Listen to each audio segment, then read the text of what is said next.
마태복음 18장. 그때의 제자들이 예수께 와서 물었다. 하나님 나라에서는 누가 최고 서열에 오릅니까? 예수께서 그 대답으로 어린아이 하나를 불러다가 방 한가운데 세우고 말씀하셨다. 내가 단호하게 말한다. 처음으로 돌아가서 어린아이처럼 다시 시작하지 않는 한 너희는 천국에 들어가는 것은 고사하고 천국을 보지도 못할 것이다. 누구든지 이 아이처럼 꾸밈없이 순진해지면 하나님 나라에서 높은 서열에 들 것이다. 또한 너희가 나를 생각해서 어린아이 같은 사람을 받아들이면 곧 나를 받아들이는 것과 같다. 그러나 너희가 그들을 괴롭히고 못살게 굴거나 그들의 순진한 믿음을 이용하면 너희는 곧 후회하게 될 것이다. 그럴 바에는 차라리 너희 목에 맷돌을 달고 호수 한복판에 빠지는 편이 낫다. 이 어린아이처럼 하나님을 믿는 사람들을 괴롭히는 세상에 화가 있을 것이다. 그렇지 않아도 괴로움을 피할 수 없는데 너희까지 더 힘들게 할 필요는 없다. 만일 그렇게 한다면 그날이야말로 너희 최후의 날이다. 내 손이나 발이 하나님께 방해가 되거든 찍어내버려라. 손이나 발이 없더라도 살아있는 것이 두 손과 두 발을 보란듯이 가지고서 영원히 불타는 용광로 속에 있는 것보다 낫다. 또 내 눈이 너를 하나님에게서 멀어지게 하거든 뽑아내버려라. 한눈으로 살아있는 것이 지옥불 속에서 2.0 시력을 발휘하는 것보다 낫다. 너희는 이 어린아이처럼 믿는 사람들 중에 단 한 명이라도 업신여기지 않도록 조심하여라. 그들의 천사들이 하늘에서 항상 내 아버지와 대면하고 있음을 너희도 알지 않느냐. 이렇게도 생각해 보아라. 어떤 사람에게 양 100마리가 있는데 그중 하나가 길을 잃으면 99마리를 두고 그 한 마리를 찾아 나서지 않겠느냐. 그러다가 찾으면 제자리에 있던 99마리보다 그 한 마리를 더 애지중지하지 않겠느냐. 하늘에 계신 너희 아버지의 심정도 이와 같다. 그분은 이 순진하게 믿는 사람들 중에 한 사람이라도 잃는 것을 원치 않으신다.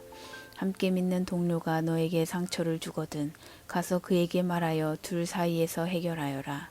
그가 들으면 너는 친구를 얻는 것이다. 그가 듣지 않거든 다른 한두 사람을 데리고 가서 다시 말해보아라. 증인이 있으면 일이 공정해질 것이다. 그래도 그가 듣지 않거든 교회에 말하여라. 교회의 말도 듣지 않거든 너는 처음부터 다시 시작해야 할 것이다. 그에게 회개의 필요성을 지적하고 하나님의 용서하시는 사랑을 다시 베풀어야 한다. 무엇보다 진지하게 알아야 할 것이 있다. 땅에서 예는 하늘에서도 예이고 땅에서 아니오는 하늘에서도 아니오이다. 너희가 서로에게 하는 말은 영원하다. 내가 진심으로 말한다. 너희 가운데 두 사람이 땅에서 어떤 일로 함께 모여서 기도하면 하늘에 계신 내 아버지께서 행동을 취하실 것이다. 또한 너희 중에 두세 사람이 나 때문에 모이면 나도 반드시 거기에 함께 있는 줄 알아라. 그때 베드로가 용기를 내어 물었다. 주님, 제게 상처를 주는 형제나 자매를 몇 번이나 용서해야 합니까? 7번이면 되겠습니까? 예수께서 대답하셨다. 7번이라 어림도 없다. 7번을 70번이라도 그렇게 하여라. 하나님 나라는 종들의 빛을 정산하기로 한 어떤 왕과 같다. 정산이 시작되자 빚이 10억 원이나 되는 한 종이 왕 앞에 불려왔다. 그는 빚을 갚을 수 없었으므로 왕은 그 사람과 처자식과 살림을 몽땅 노예시장의 경매로 내다 팔라고 명했다. 그 가련한 사람은 왕의 발 앞에 엎드려 애원했다. 조금만 시간을 주시면 다 갚겠습니다. 애걸하는 그 모습이 딱했던 왕은 빚을 탕감하고 그를 풀어주었다. 그 종이 밖으로 나가자마자 자기한테 10만 원을 빚진 동료 종과 마주쳤다. 그는 동료의 멱살을 잡고는 당장 갚으라고 닥달했다. 그 가련한 사람은 엎드려 애원했다. 조금만 시간을 주면 다 갚겠네. 그러나 그는 끄떡도 하지 않았다. 그는 동료를 잡아다가 빚을 갚을 때까지 감옥에 가두었다. 이 모든 일을 지켜본 다른 종들이 이를 괘씸히 여겨 왕에게 낱낱이 아뢰었다. 왕은 그 사람을 불러서 말했다. 이 악한 종아, 내가 나에게 자비를 구하기에 나는 내 빛을 전부 탕감해 주었다. 그러면 너도 자비를 구하는 내 동료 종에게 자비를 베풀어야 마땅하지 않느냐. 왕은 불같이 노하여 그가 빛을 다 갚을 때까지 그를 엄하게 다루었다. 너희 각 사람이 자비를 구하는 사람을 조건 없이 용서하지 않으면 하늘에 계신 내 아버지께서도 너희 각 사람에게 똑같이 하실 것이다. 마태복음 19장. 예수께서 이 가르침을 마치시고 갈릴리를 떠나 요단강 건너편 유대 지방으로 지나가셨다. 그곳에서 큰 무리가 따라오자 예수께서 그들을 고쳐주셨다. 하루는 바리새인들이 그분을 귀찮게 했다. 무엇이든 이유만 있으면 남자가 아내와 이혼하는 것이 율법에 맞습니까? 예수께서 대답하셨다.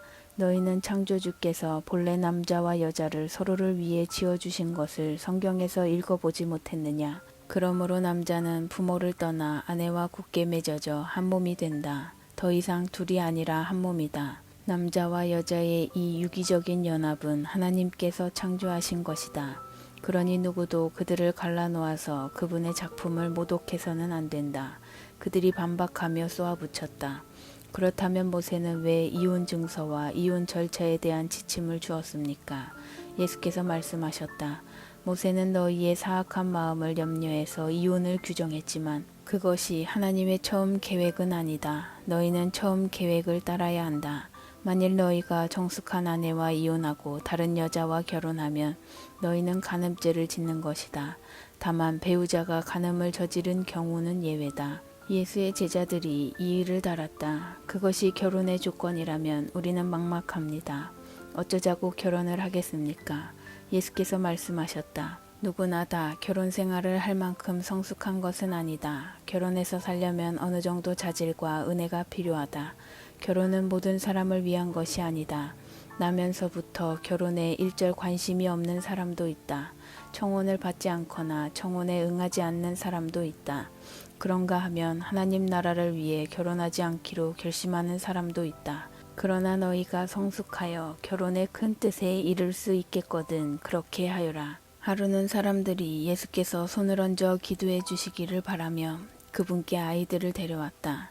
하지만 제자들이 그들을 쫓아냈다. 그러자 예수께서 끼어드셨다. 아이들을 그냥 두어라. 나한테 오는 것을 막지 마라. 하나님 나라는 이 아이들과 같은 사람들로 이루어진다. 예수께서 아이들에게 손을 얹어 기도해 주신 뒤에 떠나셨다. 또 하루는 어떤 사람이 예수를 막아서며 물었다. 선생님, 제가 무슨 선행을 해야 영원한 생명을 얻겠습니까? 예수께서 말씀하셨다. 어째서 나에게 선한 것이 무엇인지 묻느냐? 선하신 분은 하나님 한 분뿐이시다. 하나님의 생명에 들어가고 싶거든 그분의 말씀대로 행하여라. 그 사람이 물었다. 구체적으로 어느 말씀입니까? 예수께서 말씀하셨다. 살인하지 마라, 간음하지 마라, 도둑질하지 마라, 거짓말하지 마라, 내 부모를 공경하라, 그리고 내 자신을 사랑하듯이 내 이웃을 사랑하라. 그 젊은이가 말했다. 제가 그것들은 다 지켰습니다. 무엇을 더 해야 하겠습니까? 예수께서 대답하셨다. 내게 있는 것 전부를 드리려거든 가서 내 재산을 팔아서 가난한 사람들에게 다 주어라. 그러면 내 모든 부가 하늘에 있게 될 것이다. 그런 다음 와서 나를 따라라. 그것은 그 젊은이가 전혀 예상치 못한 말씀이었다. 그는 기운이 쭉 빠져 예수를 떠나갔다. 그는 많은 것을 움켜쥐고 있어서 차마 그것을 놓을 수 없었다. 그가 떠나가는 모습을 보며 예수께서 제자들에게 말씀하셨다. 부자가 하나님 나라에 들어가는 것이 얼마나 어려운지 아느냐.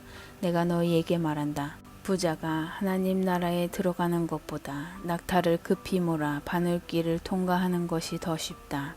제자들이 망연자실했다. 그러면 어느 누가 가망이 있겠습니까? 예수께서 그들을 유심히 바라보며 말씀하셨다. 너희 힘으로 해낼 수 있다고 생각하면 전혀 가망이 없다. 그러나 하나님께서 하실 수 있다고 믿으면 얼마든지 가능한 일이다. 그러자 베드로가 맞장구를 쳤다. 우리는 모든 것을 버리고 주님을 따랐습니다. 그래서 우리가 무엇을 얻겠습니까? 예수께서 대답하셨다. 그렇다. 너희는 나를 따랐다. 세상이 재창조되고 인자가 영광 가운데 다스릴 때 나를 따르던 너희도 이스라엘 12지파를 시작으로 함께 다스릴 것이다. 너희뿐 아니라 누구든지 나 때문에 집이나 가족이나 땅이나 그 무엇이든 희생하는 사람은 그 모든 것을 백배로 돌려받을 것이다. 영원한 생명을 덤으로 받을 것은 말할 것도 없다. 이것은 위대한 반전이다. 먼저였으나 나중되고 나중이었으나 먼저 될 사람이 많을 것이다.